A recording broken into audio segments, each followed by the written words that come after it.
Hari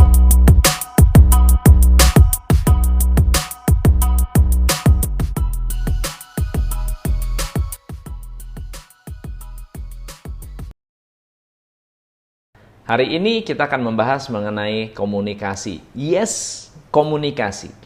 Teman-teman, siapa yang waktu kecil diajarkan komunikasi? Sadarkah kita bahwa komunikasi itu adalah konsep atau ilmu nomor satu penting, yang kedua sulit. Kenapa sulit? Karena apa yang Anda sampaikan belum tentu sesuai dengan niat penyampaiannya. Niat orang yang menyampaikan. Ada satu pernyataan dari salah satu filsuf ya. Dia mengatakan begini, bahwa apa yang dikatakan Anda boleh mengucapkan tapi belum tentu didengarkan. Betul nggak? Kita bisa menyampaikan, tapi belum tentu didengar. Apa yang didengar, belum tentu dimengerti. Apa yang dimengerti, belum tentu disepakati. Apa yang disepakati, belum tentu dilakukan. Maka banyak sekali management problem yang landasan terbawahnya itu adalah masalah komunikasi. Bisa karena leadernya tidak mampu berkomunikasi dengan manajernya, manajer tidak bisa komunikasi dengan bawahannya, bawahan nggak bisa komunikasi lagi dengan customernya. So, kalau Anda bertemu dengan orang begini, apa artinya? Bisa berbagai macam. Bisa dingin, bisa dingin, bisa sombong, bisa segala macam. Jadi satu gestur bisa mengartikan banyak hal.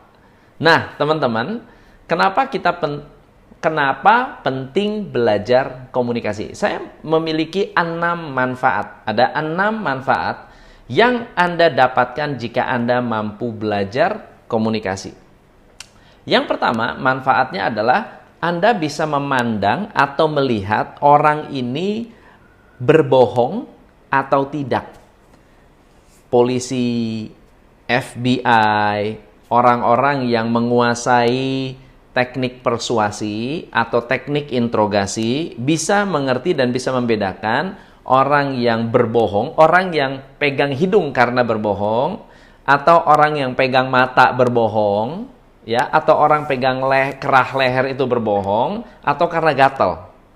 Oke, saya kasih satu pernyataan, satu gestur ya. Gesturnya adalah pegang hidung. Orang rata-rata pegang hidung itu artinya bohong, artinya berbohong. Tetapi tidak bisa hanya karena pegang hidung bohong, nggak begitu. Atau pegang mata bohong nih berarti nih, nggak bisa begitu. Dia harus ada seri perilaku yang menyatakan namanya kongruensi. Harus kongruen, ya, harus kongruen. Saya ambil contoh begini. Ada orang mengatakan, "Wah, Ali, kamu luar biasa." Ya. Ini apakah artinya luar biasanya Ali itu beneran atau bohongan? Saya gatel hidung. Terus saya bilang, "Wah, Ali, kamu luar biasa." Oke? Itu satu ya. Sekarang gini, Ali, wah, kamu luar biasa. Kayaknya saya bakal bantu kamu deh. Ya, nanti kalau kamu ada utang, ada apa, kasih tahu saya aja ya. Nanti kalau ada apa-apa saya kasih tahu kamu ya. Kamu kasih tahu saya lah. Apa yang terjadi? Anda bisa langsung mendeteksi dan membaca sinyal-sinyal deception. Itu adalah manfaat yang pertama. Manfaat pertama adalah Anda bisa mendeteksi orang bohong atau tidak. Itu yang pertama. Yang kedua, Anda bisa menilai keberanian seseorang. Menilai agresivitas seseorang. Dari mana? Dari cara jabat tangan. Itu bisa langsung membaca atau mengindikasikan orang ini agresif atau submisif. Ya. Yang ketiga adalah bisa membaca confident. dari jabat tangan, dari postur berdiri, ya, dari kepala. Ini semua bisa menunjukkan orang ini confident atau tidak. Sekarang kalau Anda rekrut karyawan, Anda mau yang confident atau yang tidak confident? Nah, kalau Anda tahu cara membaca body language saja, ini belum berbicara komunikasi ya, body language saja bisa membuat teman-teman mengerti confidence seseorang. Yang keempat, yang ke satu tadi deception, yang kedua adalah keberanian, yang ketiga adalah confident, yang keempat adalah emosi. Anda bisa membaca emosi seseorang dari berubahnya raut wajah seseorang. Ya, kalau orang wajahnya matanya turun, bisa jadi sedang bersedih. Kalau matanya naik, bisa jadi sedang happy. Tersenyum, bingung, dan seterusnya, itu semua bisa terbaca dari body language. Ya. Kemudian kebosanan juga bisa dibaca dari body language. Orang mukanya begini, ya. Dan yang terakhir adalah ketertarikan. Nah, kenapa penting untuk kita belajar body language? 41% problem management adalah karena miskomunikasi. Waktu kecil kita diajar bicara, tapi tidak pernah diajar komunikasi. Pada saat kita masih kecil, kita diajarkan cara ngomong. Kalau Anda di public speaking training, Anda diajarkan cara bicara, tapi tidak diajarkan cara berkomunikasi. Nah, teman-teman, ilmu komunikasi ini adalah ilmu yang bisa dibilang tidak akan pernah habis kalau kita kupas. Karena kalau Anda mampu mengurai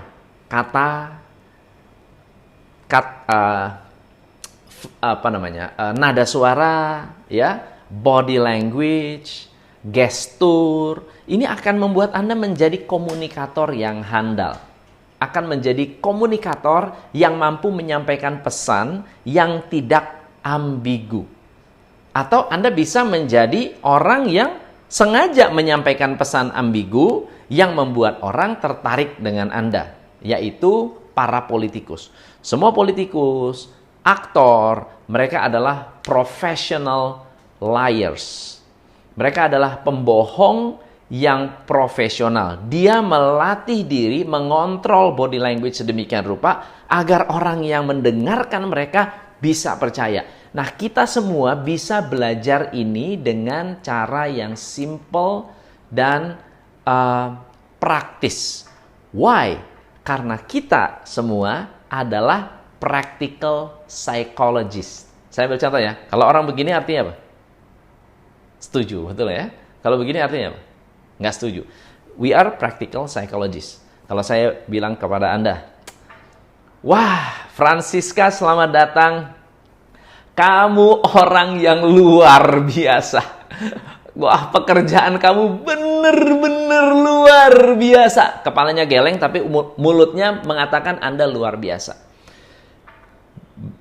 Dalam konteks tertentu, dalam situasi tertentu, Anda bisa merasakan ada yang salah nih. Kayaknya kok ngomongnya begitu tapi kepalanya geleng-geleng gitu ya. Nah, ketika Anda memiliki sensitivitas ini, Anda bisa menjadi seorang practical psychologist. Dan akan sangat baik buat seorang leader, buat seorang manager, atau buat seorang business owner untuk menguasai teknik komunikasi ini. Nah, teman-teman, mungkin ada banyak orang yang pengen belajar. Anda bisa share. Anda bisa share video ini, Anda bisa share, tekan tombol share, Anda boleh komen Anda dari mana dan apakah Anda mendapatkan manfaat dari sesi ini. Kembali tentang komunikasi. Ada pernyataan yang bagus yang saya suka banget tentang komunikasi, kata Richard Bandler, the meaning of communication is the response you get. The meaning of communication is the response you get. Kalau Anda mau tahu seberapa efektif Anda melakukan komunikasi adalah lihat bagaimana orang merespons cara kita berkomunikasi. Kalau responsnya positif, berarti cara Anda komunikasi bagus. Kalau responsnya negatif, berarti cara komunikasinya kurang bagus. So, kalau teman-teman ingin memperdalam lagi ilmu komunikasi, highly recommended Anda untuk belajar lebih jauh.